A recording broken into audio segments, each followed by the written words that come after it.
Kwa mujibu wa takwimu zilizotolewa na taasisi inayojishughulisha na utafiti juu ya masuala ya tabia za kifedha, yani Finscope, katika utafiti wake wa mwaka 2017 ulionyesha kuwa takriban 68% ya Watanzania wenye nguvu ya kufanya kazi hawana uhakika na kipato chao cha kila siku, kwani hutegemea kufanya kazi kwa ujira wa kila siku, yani casual labor. Hata hivyo, kwa watu wazima ambao wamezidi miaka 65, wengi wao hawana kipato kabisa.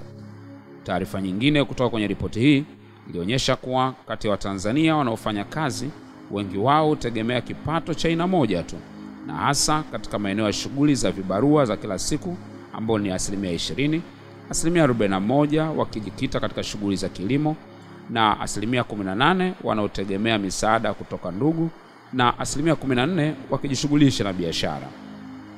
Hii inaonyesha kuwa changamoto ya kifedha inawakabili watu wengi sana nchini, na bila kuwa na mpango maalum wa kujinasua, unaweza kujikuta unapata changamoto ya kifedha maisha yako yote.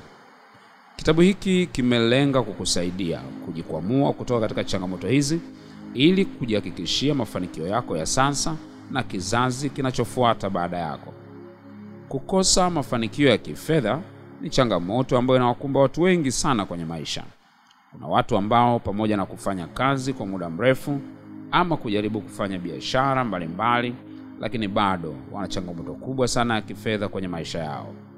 Kuna watu ambao wamewahi kupata pesa ama bado wanapata pesa, lakini zinavyoisha hawajui zimeenda wapi.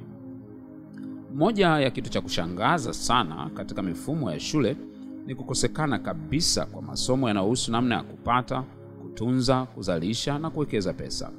Hii imesababisha watu wengi sana wasiwe na maarifa ya kifedha, na imeweka vikwazo kikubwa kwenye mafanikio wanayotafuta kwenye maisha. Kitabu hiki kinalenga kuongeza ufahamu wako juu ya fedha na uwekezaji.